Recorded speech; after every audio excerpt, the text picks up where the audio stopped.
I was sitting in the kitchen, listening to the steady hum of the coffee machine, when the first fragrant steam of drops of dark strong coffee rose to my face, and I automatically reached for my favorite blue cup with a tiny chip on the rim, the one that remained from the time when Emma just started walking and broke it trying to help me. Wash the dishes. Turning on my laptop, I slowly began sorting through the layouts, minor color edits, changing the font somewhere, adding shadows somewhere, the usual morning routine in which I always found solace. Suddenly, in the silence of a Tuesday morning, amid the clicking of keys and the hum of the fan, there was a sharp, unexpected doorbell, so inappropriate and sharp that I flinched, spilling some coffee on the edge of the table. It was only 9 in the morning, too early for a visit from friends, too late for an overnight delivery, and too casual to wait for anyone at all. I got up slowly, leaving my laptop open, and walked to the door, tucking a stray strand of gray hair behind my ear as I went. When I opened the door, Sarah was standing in front of me, my sister-in-law, my younger brother's wife, and the woman I've always considered my sister, not by blood, but by spirit. She looked like the whole world had collapsed on her. Her eyes were red and swollen, and streams of smeared mascara flowed down her cheeks, as if someone had deliberately taken a brush and drawn a line of pain across her face. Sarah didn't say a word, she just walked past me as if I wasn't there, as if her legs were carrying her on their own, not letting her fall, and sank onto the sofa with a sound as if the air had left her with the last of her strength. I stood in the doorway, not knowing what to say, not knowing what to ask, because from the way she looked, I already knew something serious had happened. Not just a bad day or a fight, but something that turned everything upside down. Sarah has always been the epitome of composure, immaculately dressed, neat, with the same blonde hairstyle that she laid out every morning with jewelry precision. And today, there were rumpled jeans, a hoodie draped over her shoulders, and her hair in a tangled bun, like a woman who hadn't slept all night because she was crying in the dark, pressing a pillow to her face so as not to wake the children. "It's Clark," she finally whispered, her voice shaking like glass in the wind. I caught him with someone else. With a woman. I'm filing for divorce." Her words hit me like someone had poured a bucket of ice water on me. My brother. Clark. The same boy with the perpetually disheveled hair who used to climb trees after me as a child and once broke his arm because he was trying to keep up with me. He and I have always been like two opposite sides of a coin. I am reserved and quiet, he is quick-tempered and free. Yes, we had disagreements, we could go weeks without talking, and then laugh at family stories again, as if nothing had happened. But I never, not for a second, believed that he was capable of cheating. Not to Sarah. Not to the woman he'd lived with for 12 years, with whom he'd raised 2 children, Emma, my sweet 10-year-old princess, and Jake, an 8-year-old fidget with his father's eyes. Sarah was more than a daughter-in-law to me. From the very beginning, when she first entered our lives, with a sincere smile, lively eyes, and a slight clumsiness, I felt that we would become close. And so it turned out. She was bright, smart, and laughed even on difficult days, but at the same time, she was completely devoted.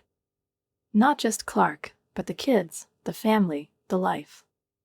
We became real friends. I babysat their kids when they were babies, baked cupcakes for Emma's birthday, taught Jake how to draw animals, and in the morning Sarah and I would have our little feminine rituals: coffee, shopping, talking about everything and nothing. When the divorce process began, which lasted for long, exhausting months, I could not stay away. I held her hand when she was crying in the kitchen, I helped collect the documents, I sat with the children when she had to go to the lawyer. And on the day the trial came, I went with her because I knew she needed more than just support. She needed me, by her side, silently, firmly, reliably. And it was on that day that I saw her for the first time, the very girl who caused all this to happen. She was exactly as Sarah had described her, too young, maybe in her mid-20s, with smooth, long dark hair, a wine-colored manicure, and a look in which there was too much self-confidence, as if she believed that this story belonged to her from the very beginning. But what struck me most was not the way she looked, but the way she behaved. While Sarah, with her hands folded in her lap, silently listened to her lawyer, this girl rolled her eyes, whispered something to Clark, laughed, as if they were sitting not in court, but at a boring lecture. She acted as if this whole divorce was just an annoying formality that she was magnanimously tolerating. As if the destruction of a family, the tears of children, and the broken heart of a woman who has given 12 years of her life are just an unfortunate episode that does not deserve sympathy. As the judge began to read out the decision, one point after another, almost all in Sarah's favor, I saw Clark's face change. The stony expression turned to tension, then confusion, and finally full realization. He was losing his home, he had to pay child support, he was responsible for the children's health insurance. His girlfriend next to him looked like someone had given her a bitter pill and now she had to swallow it. I saw her pursing her lips with each new point and looking at Clark with annoyance, realizing that he was not at all the wealthy hero she might have thought. When the hearing ended and we went out to the parking lot, I hoped that I would just be able to put Sarah in the car and take her home to the children. But Clark came up to me. His face was tired, his suit rumpled, and he ran his hands through his hair with the same gesture I remembered from childhood. "Rachel," he said softly, "I need you to understand. I'm in love. For real. I hope you can see that. I hope you understand." I stared at him for a long time, in silence, not because I didn't know what to say, but because I couldn't believe he was saying it to me. My sister. The woman who saw his wife crying. The woman who nursed his children. "Clark," I began, "I'm not judging you.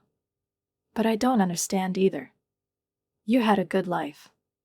He nodded briefly, as if that phrase was enough, and turned to the girl who was standing by the car, gesturing and complaining loudly on the phone, without even looking back at him. After the divorce was finalized and all the papers were finally signed, as if a heavy door had clanged shut behind the past, I increasingly noticed how life was gradually building in a new direction, and this channel, despite all my fears, turned out to be calm and even bright in its own way. I began to spend more time with Sarah and the children, not out of a sense of duty, but at the behest of my heart, as if what had been destroyed now required careful rebuilding, and it was the three of us who could build something truly warm and real. We started having dinner together on weekends, simple meals, laughter, clinking forks on plates, talking about school, work, the weather, sometimes about deeper things, but more often about something cozy and ordinary. I helped Emma with her literature assignments, read books about dinosaurs with Jake. Sometimes I just sat with Sarah on the porch, watching the children laugh while playing in the backyard, and in those moments I felt, this is not just friendship or kinship by marriage, this is a real family, albeit a little unusual. But one in which there was a place for love, acceptance, and peace. 2 months passed quietly, almost imperceptibly, as if life had decided to give us a break after the storm. I was getting used to our new rhythm, evenings filled with children's laughter, the smell of pies and leisurely conversations. So one Saturday morning, when I had just taken the cinnamon rolls out of the oven and was about to sit down with a cup of tea, the doorbell rang. Clark was standing in the doorway. He looked like he had not looked for a long time, not so much tired as nervous, with a kind of uncertain confusion in his eyes, and I immediately realized that he had come for a reason, not for the sake of a visit out of politeness. "Catherine, I need to talk to you." "Seriously," he said, lowering his voice a little. I invited him into the kitchen, put a cup of coffee in front of him, watching him shift in his chair and turn the cup endlessly in his hands, avoiding eye contact with me. We were just silent for a few minutes, until he finally exhaled. "I got married." The words came out suddenly, almost like a gunshot, and I couldn't help but choke on my coffee, dropping the spoon into the cup. "Married?" I asked, wiping my lips with a napkin. "When? And who did you tell anyway?" "Last week," he replied, looking away. "It was a small ceremony, at the courthouse. We didn't invite anyone. Even Mom and Dad. Jessica wanted everything to be quiet, without pathos. That's the name. Jessica. That's her name now." "Well, congratulations," I said, trying to sound at least neutral. But Clark looked like he hadn't dreamed of any congratulations. "Here's the thing, Catherine," he lowered his eyes, his voice became quiet, almost apologetic. "Jessica is unhappy. She hates this tiny apartment we rent. She says that living in such conditions is simply beneath her dignity." I shrugged, trying not to let my irritation show. Well, that sounds like your problem, Clark. I was hoping. He leaned forward, and there was an urgent, almost pleading intonation in his voice.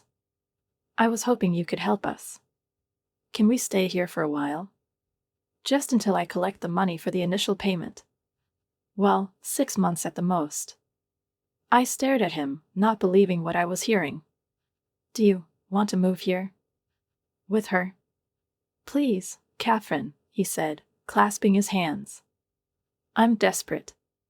Jessica is making my life hell because of this apartment. If we could just live here temporarily, I would put everything off and in 6 months I would be able to buy a house. I felt goosebumps running down my spine. The very thought that Jessica, that same arrogant, cold woman from the courtroom, would end up in my house, among my things, in my kitchen, where Sarah and I drank tea for long evenings, caused an inner protest in me. And, most importantly, I immediately realized that if they came, Sarah would no longer be able to come here, and I would lose not only comfort, but also the connection with her and the children, which has become more important to me than I ever could have imagined. I don't think that's a good idea, Clark, I said, trying to keep my voice calm but firm. His face fell, and there was a stab of pain and resentment in his eyes. Just think about it, okay? I'll call you later. When he left, I tried to return to the layouts, but the thought of his request would not let me rest. Everything seemed out of place, every line, every picture, even the music on the radio was annoying. An hour later, the phone rang. Catherine, dear, it was my mother. Clark told us about his situation.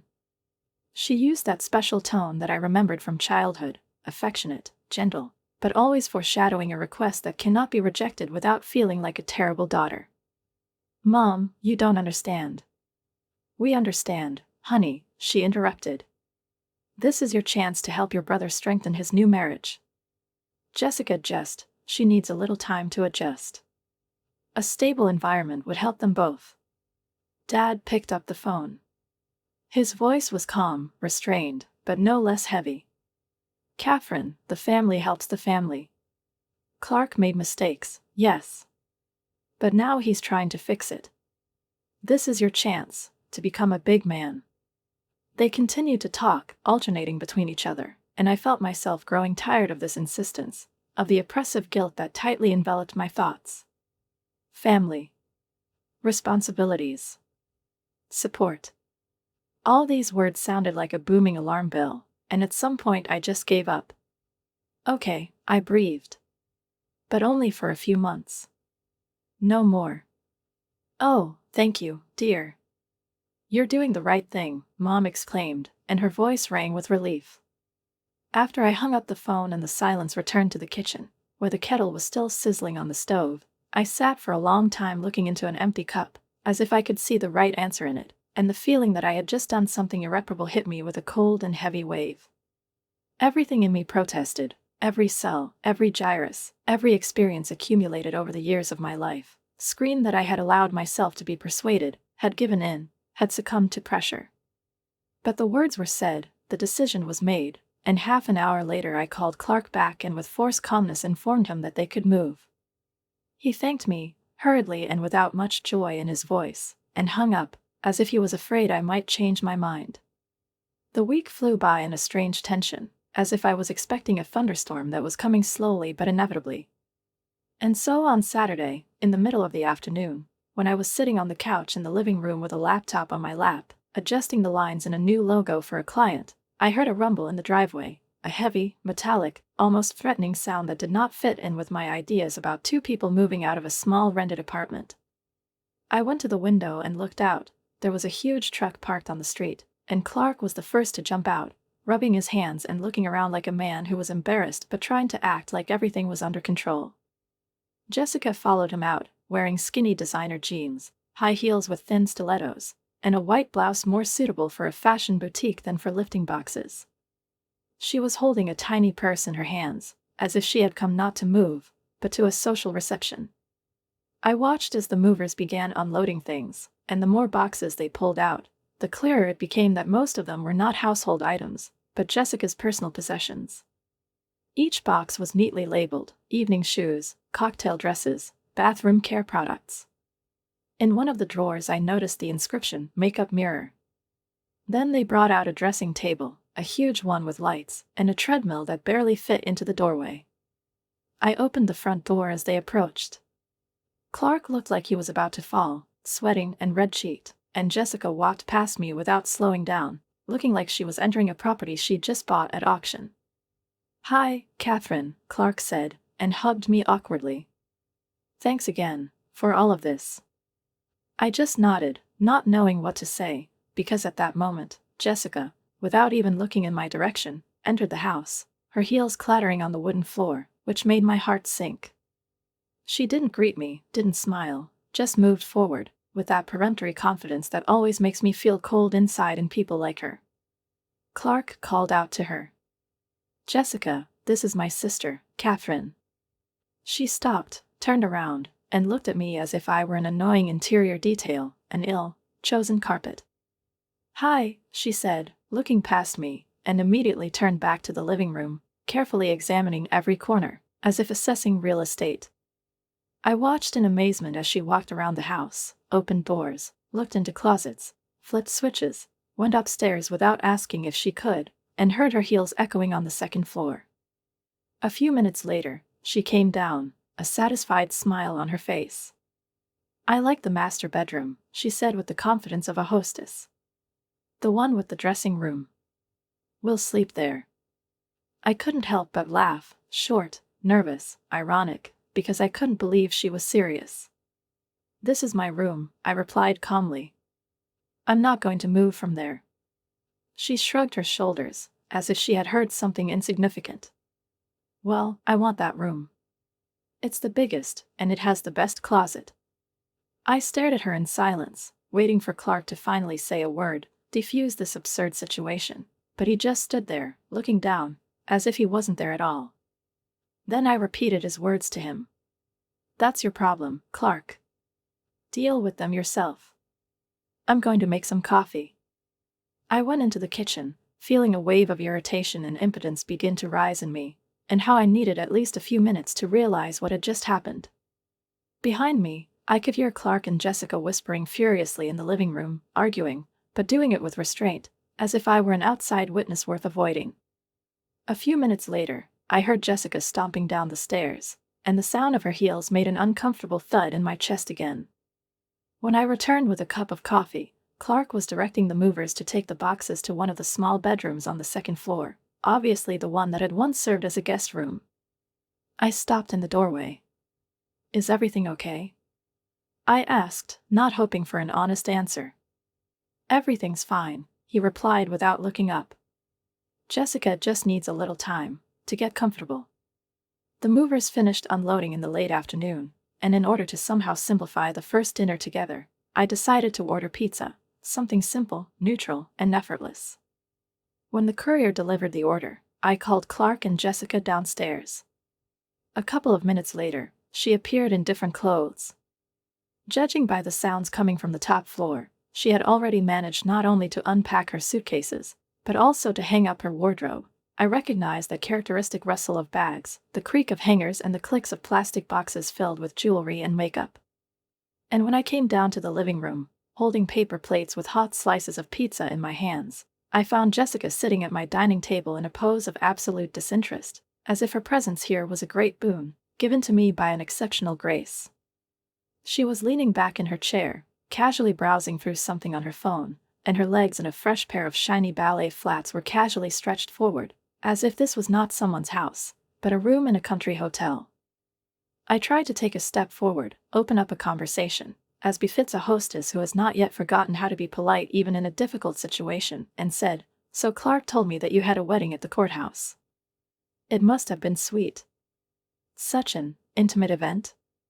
I hoped that maybe she would smile, remembering a pleasant moment. Instead, Jessica's face darkened, her lips pursed into a displeased line. "That was terrible," she said abruptly, picking at a slice of pizza with her fork as if it contained a personal grudge. "I wanted a real wedding. With a dress, flowers, music, and guests. And I got 15 minutes in some ugly government building. Everything was gray, dead, and smelled of mold." I looked at Clark, and he looked like someone had just stepped on his throat. He lowered his eyes and said softly, "Jessica, we talked about this. We wanted everything to be simple.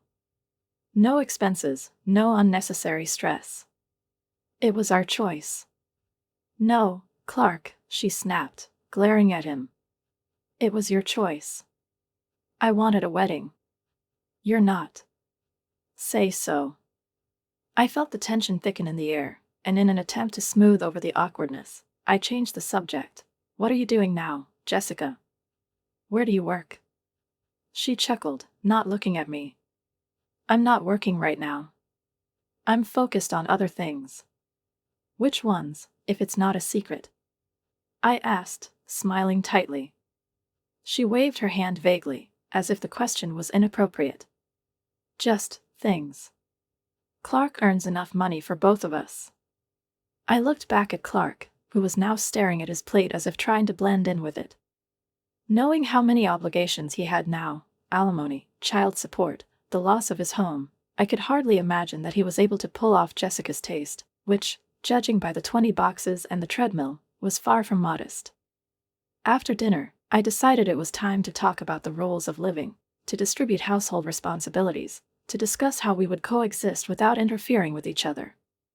But before I could say a word, Clark suddenly grabbed my hand and, lowering his voice, spoke quickly. "Rachel, can I talk to you for a second?" "To the kitchen." "You are welcome." He literally pulled me away from the table without waiting for an answer, and once he was outside the door, he leaned so close to me, as if he was going to reveal a state secret. "Listen. I forgot to mention one thing. She's important." "What else?" I exhaled, leaning wearily on the edge of the sink. "Jessica thinks. She thinks this house is mine. That he belongs to me. And that I just let you in here, so to speak, out of kindness." I stared at him, blinking. "Are you out of your mind?" "It's temporary," he whispered pleadingly. I couldn't tell her otherwise. "She doesn't need to know the truth. We'll move out in a few months, and none of this will matter." "Clark," I said slowly, "you can't lie to your wife about something like that. It's not just a lie, it's a whole fake reality she's living in now." He grabbed both of my hands, looking into my eyes pleadingly. "Please, just play along. Don't complicate it. Don't argue with her if she talks about our house, okay? She needs peace of mind right now. She's pregnant, Rachel. The 2nd month. And any stress is bad for her." I recoiled as if he had hit me, not with his hand, not with his word, but with the whole news at once. Pregnant. That explained a lot. Why the wedding was so hasty, why she was so eager for a normal life, why such a claim to everything. She needed a sense of stability, control, reliability. I glanced through the kitchen doorway to the living room, where Jessica was now lying like a queen, sprawled out on my couch and idly scrolling through her phone feed. She was going to have a baby, believing that she lives in a house that belongs to her husband, and I am his unmarried sister, temporarily here out of the kindness of my heart. A terrible feeling of sticky lies enveloped me, making me shrink inside. "Rachel, please," Clark whispered again. "I know I'm asking a lot. But I'm desperate. Just don't contradict her if she says something about the house. We'll save up. We won't be here in a few months. Just take it a little bit." I wanted to scream. Fly out of the kitchen, make a scene, throw them both out, slam the door behind them. But when I looked at Clark, my younger brother, who was as confused as he was when he broke my mother's vase and tried to hide the pieces under the carpet, I felt anger being replaced by another bitter and exhausting emotion, pity. "Okay," I said through gritted teeth. "But not for long. You better know what you're doing, Clark." "Thank you," he said, hugging me with relief. "You're the best sister in the world." I spent the rest of the evening in my room, trying to focus on work, but in the end I just lay on my bed, staring at the ceiling, listening to Jessica complaining about the lack of cable channels and the low water pressure in the shower. Life with Clark and Jessica, as predicted by my gut, quickly turned into an endless nightmare, slowly spreading through my house, taking over my personal space, my habits, my peace, and, most painfully, my sense of comfort, which I had so carefully built over the years. I worked from home as a graphic designer, and the value of a secluded, self-contained space was almost sacred to me. I knew where each folder was, in what order the projects were going, in which corner it was more convenient for me to hold a cup of coffee, and how the light fell on the desktop at different times of the day. But as soon as Jessica moved in, my entire routine crumbled like a house of cards in the wind, and I could no longer guess at what point the day would go downhill. Clark left for work every morning at exactly 7:30 a.m. With this precision, I could check my watch, and with his departure, my real day began, although it would be more accurate to say my daily battle. Jessica slept until 10 a.m., and sometimes until 11 a.m., and each of her appearances downstairs was akin to a scene from a television drama. She walked slowly down the stairs in silk pajamas. The tightly tied belt of her robe accentuated her rounded stomach, and on her face there was always an expression of slight fatigue and dislike for everything that was happening, as if she were not in her husband's sister's house, but in a cheap motel where the service did not meet her expectations. She never said, "Good morning," never once asked how I slept or how my day was going. She just walked by on her way to the kitchen, from where after a couple of minutes I could hear the sounds of slamming doors, clattering dishes, and the smell of burnt toast. Her breakfast left a mess in its wake: crumbs on the table, sticky spoons, dirty sink, leaking honey on the countertop. All this remained to me as a reminder that I am now a service staff in a house that once belonged only to me. After eating, she would settle down on my couch, sprawled out as if it were a penthouse couch in Manhattan, and turn on one of the endless, unbearably loud reality shows where women scream at each other with forced smiles and vinyl faces. Jessica watched them for hours, commenting on the actions of the characters out loud, laughing unnaturally or gasping indignantly, as if she was personally present on the set and could influence the plot. If she got tired of watching TV, she'd grab her bag and disappear, either to the mall or to some friend whose name I still couldn't remember. Not once did she ask if she needed anything from the store. Not once did she offer to stop by for groceries when she returned with bags. Not once did she ask if she could help with dinner.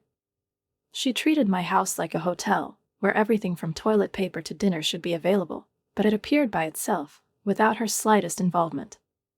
My food expenses increased noticeably. The refrigerator emptied at such a rate, as if 5 hungry teenagers had settled in the house instead of 2 adults. Utility bills jumped, and Clark, despite promises, didn't offer a dime. The first time I noticed it, he just spread his hands. "Money is a little tight right now, but I'll cover everything soon, I promise." 2 months have passed, but soon has not come. Jessica, meanwhile, was becoming more and more irritable. Her pregnancy was already noticeable, and with it her demands were growing. One morning, when I was going to a meeting with an important client, I applied my favorite perfume, a light, subtle floral fragrance that I had been wearing for 15 years. As soon as I managed to fasten the bracelet, Jessica came downstairs, stopped abruptly in the doorway and, covering her nose with her hand, declared with disgust, "That smell is disgusting. I can't stand being around this horror. I immediately feel sick." "It's just perfume," I said, surprised. "A subtle fragrance. I don't care what it is. You can't wear it anymore. It is harmful to the child. Find something else." From that day on, any perfume became a taboo subject. And then it was the turn of the products. "No garlic," she said one evening, standing in the kitchen doorway. "And no bow. Their smell is killing me. It's too strong. It's disgusting." "But this is the basis of cooking," I protested. "It's like trying to bake a pie without flour." "No," she replied firmly. "No more smells. They make me sick." So I found myself cooking tasteless, pale dishes that could barely be distinguished from each other. My eating turned into a dull routine, and my mood turned into a draft of irritation and fatigue. And all this is in my house. I, an adult, a woman with a profession and a life, was captured by someone else's pregnant, moody wife. The turning point occurred one Wednesday. I was sitting in my room working on a layout for a new client when I heard someone ring the doorbell. I looked out the window and was relieved to see Sarah's car, that reliable silhouette that always brought warmth, calmness, and clarity. She brought Emma and Jake, our usual weekday visit, to spend a couple of hours with me while she went about her business. I quickly took out a box of coloring books, put wax crayons on the table, turned on the TV on the children's channel and sat the children down in the living room, having previously asked. "I'll be working upstairs.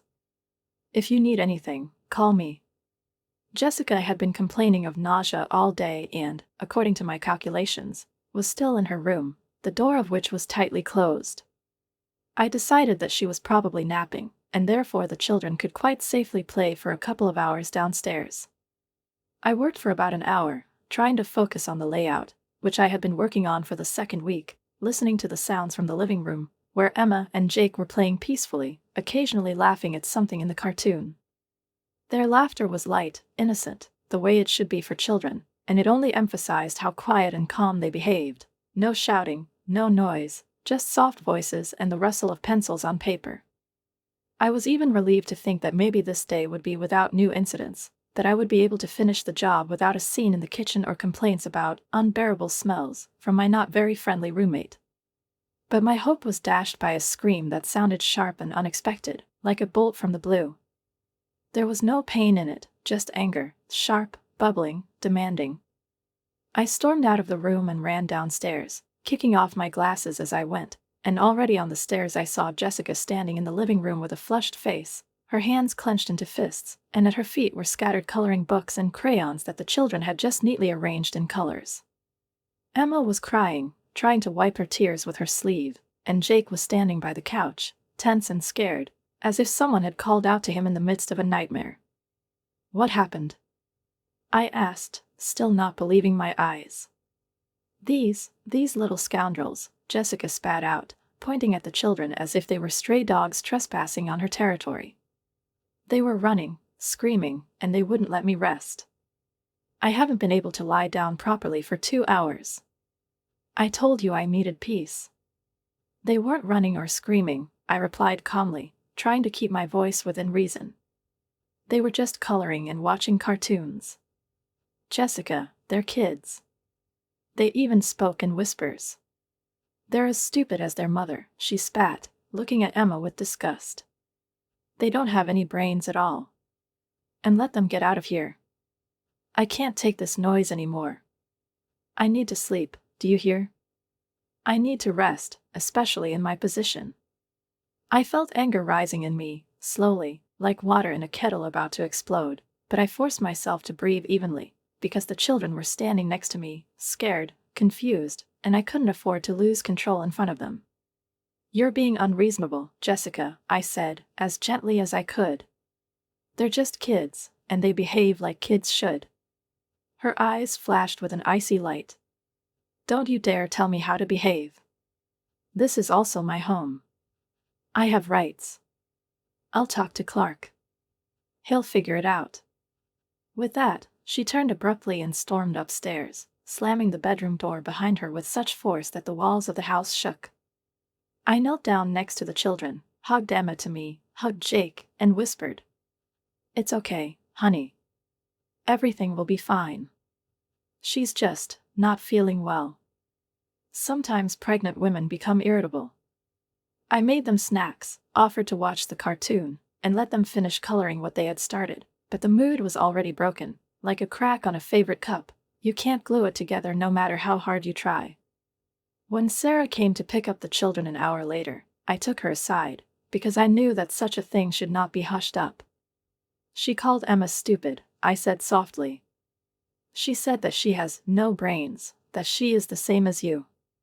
Sarah's face changed in an instant. Her face paled, her lips pressed into a tight line, and her eyes turned steely. Her hand instinctively went to the door handle, but I stopped her. "Please don't. Just take the kids. I'll handle it myself." Sarah nodded silently, but I could tell by the tightness of her lips and the tension in her back that she was on edge. She left, and I knew that this day would remain in Emma and Jake's memory as something hard, not childishly bitter. In the evening, when Clark returned from work, tired and exhausted, Jessica rushed to him like an actress to her cue on stage. "Your sister deliberately brought these children to disturb me," she said, not even letting him take off his jacket. She knew I needed to rest. But no. She left them unattended, and they ran around the house like crazy. Clark looked at me with a reproach that stung more than any words. Rachel, you know that Jessica needs peace right now. Why did you bring the kids when she's feeling so bad? I looked at him in silence. Two feelings were fighting in me, the desire to scream that his wife was lying, and the obligation to keep my word. I promised to play along. I gave this word, even under pressure, even with clenched teeth, but I gave it. They didn't do anything wrong, I said simply. They were quietly coloring and watching cartoons. That's all. Jessica says it was different, he muttered, looking down. I sighed, took him by the elbow and led him away from Jessica, who had already arranged the pillows on the couch. When will you move? He froze, surprised by my directness. Soon. A couple more months. We need to save up a bit. Do it earlier, I said softly. I don't want you to stay here after the baby is born. He nodded quickly, almost relieved. 2 months. I promise. Just 2. That night, I lay in the dark, not turning on the lamp, not opening my laptop, just staring at the ceiling, counting the weeks and asking myself, how much longer can I put up with this? A week after that scene with the kids, Clark went on a business trip to Chicago. He warned that he would be gone for 5 days. And that meant one thing, I'd be alone in the house with Jessica. On Saturday morning, when all I wanted was a cup of hot coffee and at least half an hour of silence to start the day without the usual irritation, like the morning sun, I stood at the stove, watching steam begin to rise in the coffee pot. It was early in the morning, and there was still a chill in the air, the kind that makes Saturday morning special, when you can take your time, listen to the birds singing outside the window, and imagine that the world around you has finally calmed down a little. But as soon as I took my first sip of coffee, the doorbell rang insistently, not a single and cautious one, as happens with couriers or neighbors, but a double, loud, decisive one, as if someone was ready to enter without waiting for my permission. I put down my cup, went to the door and, looking through the peephole, immediately felt everything inside me shrink. 2 complete strangers were standing on the porch, a couple who looked to be in their 50s, with large suitcases at their feet and an expression of confident expectation on their faces. I opened the door just enough to not be rude and asked, "How can I help you?" The woman said, smiling so broadly, as if I were an old friend she hadn't seen in 20 years. "We are Jessica's parents, Linda and Bob. She said we can stay here until the baby is born." I was stunned. The blood literally froze in my veins, constricting as if from an icy shower.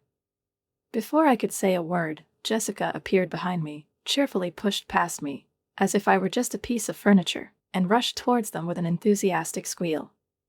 "Mom, Dad, you've arrived. How glad I am. Come on in. I'll show you your room now." I stood there, paralyzed, watching them cross my threshold with their suitcases, as if they were moving into their own country house. Jessica turned around and continued cheerfully, "Mom will stay with me for at least 3 months after giving birth. She will help with the baby. They will love the guest room so much. It has such a cozy window. In the morning the sun falls directly on the bed." Then I realized that if I didn't say a word now, they would really unpack my bags and turn my house into a dormitory. "Jessica," I finally said, trying to stay calm, "can I talk to you for a minute?" But she was already walking up the stairs, continuing to chat with her mother about pillows and curtains in the room. I followed them, feeling my heart beating faster and faster, not from fear, but from anger, thick as pitch. "We need to talk," I said, intersecting her at the guest room door. "What's there to talk about?" She replied, giving me the same dismissive look she'd been giving me since day one. "These are my parents. They're here to help. It is okay. Mom will stay for 3 months, maybe more. Let's see how everything goes." "I'm sorry," I said, turning to Linda and Bob, "but you can't stay. Please pack your things and go." They both froze, confused and puzzled, but they began to pack their bags, looking at each other as if they couldn't believe that all this was really happening. At that moment, Jessica took off, her voice shrill. "You can't kick my parents out. This is not your home." "I'll walk you out," I said softly, ignoring her screams. I went downstairs with them, opened the door, and led them out onto the porch, feeling my insides tighten into knots. When I closed the door behind them, my fingers were shaking, but there was a strange relief in my chest, as if I had just thrown a snake out of the house. And then the real storm began. Jessica burst into screams, waved her arms, her hair escaped from her bun, and her voice cracked. "You live in someone else's house. This house belongs to Clark. You're a pathetic, lonely, 40-year-old leech. You're sitting on his neck because you have no family, no life." I couldn't help myself. I laughed. Really, from the bottom of my heart. All the months of silence, forced patience, and feigned politeness had collapsed in 1 second, and now her tantrum didn't seem scary to me, but just ridiculous. "Get out. Stop it," she screamed. "Get out of my house." "Try to kick me out," I replied, still laughing. Then she grabbed her phone and ran outside. Through the window, I saw her mother, and her father explaining something to each other with gestures, as if they were discussing military strategy. A few minutes later, they got into the car and drove away, leaving a ringing silence in their wake. I spent the rest of Saturday in a way I hadn't spent in months, in complete, happy, peaceful silence. I worked on projects, set my favorite music to the background, and made myself pasta with garlic. Yes, with garlic. And I enjoyed my own house, where I didn't have to walk on tiptoe or check if someone was annoyed by the smell of perfume.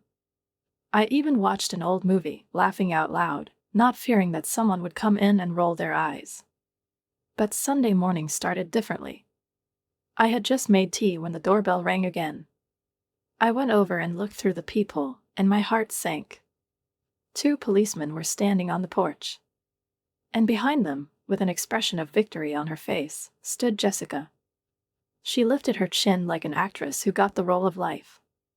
"Ma'am," one of the officers said, "we have received a complaint. According to the applicant, you are a squatter who refuses to leave this property." I smiled politely at the officers, feeling the icy confidence that comes only when you have the truth behind you, not hysteria and false fantasies. "Did she provide any documents confirming that she owns this house?" I asked, not taking my eyes off one of the policemen, trying to speak calmly but firmly. "No, ma'am," he replied after a moment's hesitation. "She didn't have any documents with her." I nodded, turned around and headed to the office, where, anticipating this day in advance, I kept all the papers neatly arranged in folders. A minute later, I returned with the original deed of ownership and real estate tax receipts, which left no doubt about who the real owner of this house was. The officers studied the documents carefully, ran their eyes over the numbers and signatures, and then, wincing slightly, turned to Jessica, who was standing on the porch with an uncertain smile that was already beginning to melt on her face. "Ma'am," one of them said, "you should have provided proof of ownership before filing such a complaint. This woman is, without any doubt, the rightful owner of the property." He nodded in my direction. "We apologize for the disturbance," he added, and they returned to the car without looking back. And Jessica was left standing on the threshold, lost, as if she had just learned that the world did not revolve around her. "Now that you know the truth," I said calmly, but with such inner coldness that I was surprised at myself, "pack your things and get out of my house." Jessica suddenly burst into tears, not theatrically, not fake, but for real, with trembling lips and tears running down her cheeks. "I didn't know," she sobbed. "Clark told me the house was his. He said he lets you live here. I didn't know." Her voice was shaking. "I have nowhere to go. I'm 6 months pregnant. I'm going to have a baby." "You have parents," I replied coldly.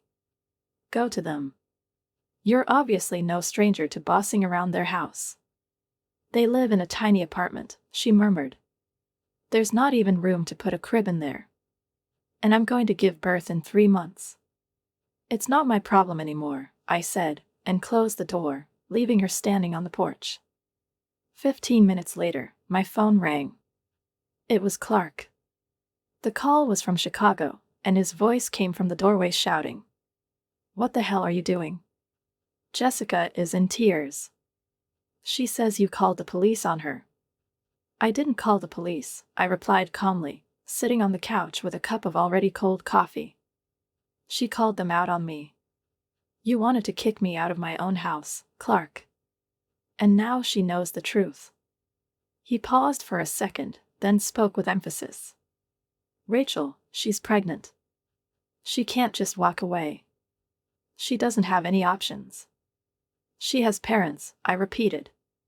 Or you can go home and deal with it yourself. But she's leaving tomorrow.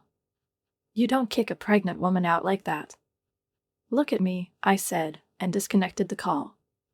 Then I went to the door of her room, knocked, and said flatly, "You have until tomorrow morning to pack your things and leave my house." The next morning, a little after 8, Clark burst through the door. He arrived on the first flight, obviously abandoning everything.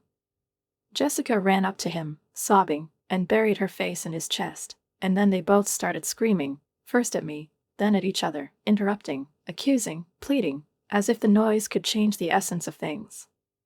"You're heartless," Jessica screamed. "How can you do this to us? You have no rights here," I told Clark. "This is my house. And I don't want you to live here. You can't do that." "Stop it," he shouted. "See how I can," I replied. "Or do you want me to call the police again?" And that's when they finally fell silent. Without a word, with frowning faces and downcast eyes, they began to pack their things. I ignored the phone calls, knowing that they were my parents, who had already listened to Clark's version, where I was obviously the villain. They didn't want to listen to my side. They didn't ask. They weren't interested. By evening, things were loaded into Clark's car. I didn't hear either "thank you" or "goodbye." They just left. And I stood at the window, watching the car pull out of the driveway, feeling a relief so deep it penetrated my bones. Over the next few weeks, I learned from mutual acquaintances that Clark and Jessica had moved in with her parents. 3 months later, their son was born. I was genuinely happy for the child, hoping that he would receive the care he deserves. But there was no regret for the decision I made. Not a drop. My parents, of course, sided with Clark.